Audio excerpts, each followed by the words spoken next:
देखिए, पॉलिटिकल बयानबाजियाँ एक दूसरे के खिलाफ होती रहती है। हाउस, विधानसभा, लोकसभा के अंदर भी आरोप प्रत्यारोप लगाते हैं। लेकिन कोई व्यक्ति, एक पार्टी का प्रदेश अध्यक्ष जो राज्यसभा सांसद है मदन राठौड़, वो मेरे लिए प्रशिक्षण शिविर बीजेपी का चल रहा था, उसमें कुचामण के अंदर मीडिया से और लोगों से आह्वान कर रहा है कि इस व्यक्ति का सामाजिक बहिष्कार करो, जबकि समानता का अधिकार हमें संविधान देता है। सामाजिक बहिष्कार की बात कोई भी नहीं कर सकता। अगर सामाजिक बहिष्कार की कोई बात करता है तो उसके खिलाफ आपराधिक कृत्य दर्ज होता है। अभी हमने हमारे सुप्रीम कोर्ट के जो लॉयर हैं उनसे हमने मदन राठौड़ जी को ये दिलवाया है कानूनी कार्रवाई के लिए कि भाई आप माफ़ी मांगें, जितने भी वीडियो आपने किए डिलीट करें, और अन्यथा फिर मुकदमे के लिए तैयार रहें। ये कानूनी नोटिस होता है। उसके अंदर इनका जवाब क्या आता है? नोटिस कल ही पहुँच गया था, और नोटिस इस बात का था कि कोई बैठा हुआ व्यक्ति, कोई व्यक्ति, सुनिए, आरोप प्रत्यारोप भी हो जाते हैं, कई बार आदमी ज़्यादा भी आवेश के अंदर बोल जाता है, लेकिन अपन यूँ कह रहे हैं कि सामाजिक बहिष्कार कर दो इसका, या ये कर दो वो कर दो, तो ये संविधान की मूल भावना का उल्लंघन है। और मदन राठौड़ राजस्थान सरकार ज्वाइन के राज्यसभा के मेंबर है, बराबर मेरे साथ वो लोकसभा के अंदर बैठते हैं, और उन्होंने इस तरह की भाषा का प्रयोग करके भड़काया लोगों को, जिससे मेरे समाज सहित पूरे देश के अंदर जो नौजवान मुझे पसंद करता है उनके मन में रोष है, गुस्सा है। इसलिए हमने कानूनी नोटिस उनको दिया है वकील के मार्फत कि आप इसका जवाब दें, और नोटिस कल उनके पास तामील हो गया मदन जी के पास। उसके बाद इनका अगला जवाब क्या आता है? अगर जवाब से हम संतुष्ट नहीं हो तो मुकदमा दर्ज कराएंगे मदन राठौड़ जी के खिलाफ। ये क्या संसद में भी लेकर जाएंगे? ऐसे नहीं कह सकता कोई भी। आज पत्रकार, नेता, चौथा स्तंभ आप लोगों, हम विधायिका के अंदर है, कार्यपालिका, आप हर बात से थोड़ी कर सकते हो। हाँ, कई बार भावावेश के अंदर कोई व्यक्ति कह देता है। सामाजिक बहिष्कार की जो बात करें, और मदन जी को शायद पता नहीं कि राष्ट्रीय लोकतांत्रिक पार्टी ने कहीं ये किसी को नहीं कहा कि आप मंत्रियों का विरोध करो। अगर मैं कहता और उसके बाद वो मेरे पे डालते तो मानो पानी, बिजली और कानून व्यवस्था को लेके कुचामण के अंदर लोकतांत्रिक व्यवस्था जो प्रचार कर रहे थे, वो विरोध कर रहे थे, और उस बात को इन्होंने मन से ले लिया। हाँ, ये सही है, वो घबरा जाते हैं। पहले भी मैंने कई बार देखा, हल्ला उल्ला होने के बाद इधर उधर हो जाते हैं। कच्चे दिल के आदमी, मजबूत नहीं है। लेकिन इतना ज़्यादा हो जाना कि 3-3 मुकदमे, एक मामले के विरोध प्रदर्शन के 3 मुकदमे दर्ज होना कुचामण के अंदर। राजघारी में बाधा पुलिस करा रही है, उनके नेता अलग करा रहे हैं। तीसरा और 151, 4 FIR। और यहाँ भी मेरे बच्चों पे जो मुकदमे दर्ज किए हैं, SMS का जो मुकदमा था उसमें राजस्थान सरकार घुटनों के बल आई, कमिश्नर ने समझौता किया, मुकदमे में कोई कार्रवाई नहीं होगी।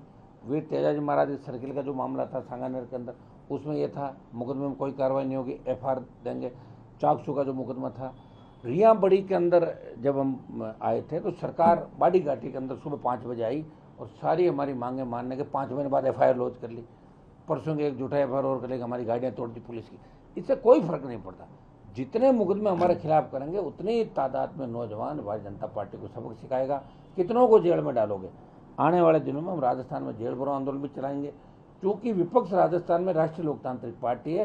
इसलिए हमें 2.5 साल इस निकम्मी नकारा सरकार से मुकाबला करना है। आप देखिए किन किन मुद्दों को लेकर वे सत्ता के अंदर आए। एक कल का आपने बयान मेरा देखा होगा कि जो प्रक्रिया दिन भर्तियाँ हैं, इसके अंदर आप देखिए एक सरकार नियम ला रही, किसी ने सही सुझाव दे दिया होगा, कई लोग बैठे हैं, तो सरकार कह रही कि हम नियम ला रहे हैं साहब, वेटिंग में जो होंगे बच्चे, जैसे किसी डिपार्टमेंट की 10,000 की भर्ती निकली और 10,000 बच्चों को हमने ज्वाइनिंग करा दिया। उन 10,000 में से 2,000 बच्चे ऊंचे पदों पर चले गए, तो 2,000 पद खाली हो गए। तो सरकार ये नियम ला रही कि उन पदों को हम वेटिंग से भरेंगे। ये अच्छा नियम है, लेकिन ये वेट कब आएगा? ये प्रक्रिया दिन जो भर्तियाँ हैं 53,000 चतुर्श्रेणी, उसके बाद तमाम जो भर्तियाँ अभी चल रही, उनमें ये नियम लागू होना चाहिए। नहीं तो क्या होता है कि एक टीचर भी लगता है, थानेदार भी हो जाता है।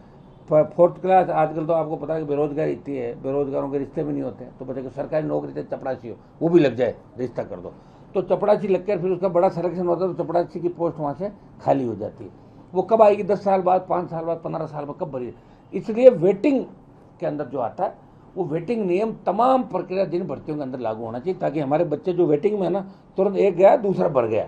ये सिस्टम सरकार को लागू करना चाहिए। सरकार ने हमें इस मामले की भी मांग करी। देखिए, उनको मैंने फ्रेंड किया, साधुओं को, मेरे कांटेक्ट में थे। हम लोकतांत्रिक तरीके से साधुओं के समर्थन के अंदर है। और देखिए, सरकार ही रिको रद्द करेगी, मेरे आदेश से नहीं होता। हम सरकार पर दबाव जितना बढ़ाना हमने बढ़ा दिया। पूरे देश के अंदर बात चली और मदन राठौड़ मुख्यमंत्री को दिल्ली तलब किया। नया संगठन महामंत्री भी आ गया। ये हनुमान बेनीवाल और RLP की हुंकार का ही परिणाम था कि बीजेपी के अंदर खलबली मच गई, कोई किधर भाग गया, कोई किधर, ठीक हो रहा मामला। तो हमने साधु संतों को ये कहा कि आपकी वार्ता जो भी संधु परिषद आपसे कर रहा था, वार्ता करें, उसमें कोई दिक्कत नहीं, लेकिन वो 7 जो एजेंडे थे रिको स्थापित, उन बात पे आप लोग रहना, उनका उन बात पे हम रहेंगे। कोई मंत्री जाए संतरी जाए, हमारे क्या फ़र्क पड़ता है, हमें तो उनका आशीर्वाद मिल गया, जहाँ आवश्यकता पड़ेगी हम साधुओं के साथ खड़े हैं। साधु वहाँ 2 महीने से बैठे थे, वो आपकी वो ले रहे थे, समाधि ले रहे थे, वो भी मैंने रोका। और हमने भाजपा को उसका एजेंडा याद दिलाया कि साधु गाय ये बीजेपी का एजेंडा है, आप अपना एजेंडे से भटक रहे हो, आप जमीनों पर कब्जे, बजरी माफिया, पर्यटन भू माफिया, पेपर लीक, इनके अंदर शामिल हो गए। अपना एजेंडा उनको याद दिलाने के हनुमान बेनीवाल और राष्ट्रीय लोकतांत्रिक पार्टी ने बड़ी हुंकार राजस्थान के अंदर भरी थी। भरतपुर के अंदर इसी महीने के अंदर में वो कह रहा ना, भरतपुर में घोषणा देंगे सीएम का जिला, वहाँ मैं लाखों लोगों की बड़ी रैली कर रहा हूँ भरतपुर के अंदर।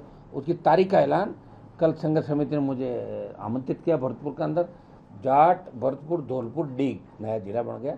तो डीग, भरतपुर, धौलपुर के जाट केंद्रीय सेवाओं में आरक्षण उनको नहीं है, तो उनकी आरक्षण से तमाम जो सीएम के गृह जिले में अपराध बढ़ रहे हैं, बेडम्बा का गृह राज्य मंत्री जिस तरह गुंडागर्दी वहाँ उनके लोग कर रहे हैं, उस गुंडागर्दी से बचाएंगे लोगों को।